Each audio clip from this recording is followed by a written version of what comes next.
प्रभावित होऊन आला होता आणि राज्याभिषेकाच्या वेळी त्यांनी स्वतः शिवरायांची स्तुती केली होती. इंद्रजिमी जंबपर बाडवसू अंबपर. हे एका महाराष्ट्राच्या राजवैभवाचे छत्रपती शिवराय जे धनी आहेत त्यांना पाहून प्रभावित होऊन बाहेर राज्यातली लोक महाराष्ट्रात आली. आताचा थोडासा पायंडा तो बदललेला दिसतो की आता शिवाजी महाराजांचं नाव घ्यायचं आणि मारायचं हे उद्योग बंद झाले पाहिजे. कारण या देशाला एक संविधान आहे. या देशात हुकुमशाही अजूनही आलेली नाही.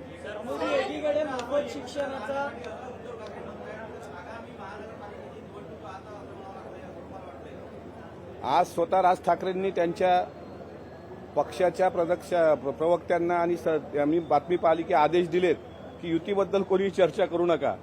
त्याच्यामुळे वरळी डोममधला एक सोहळा आपण परवाला बघितला.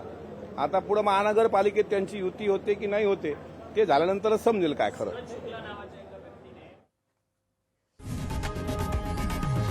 लोकशाही मराठी ऐका, पहा, जागरूक रहा.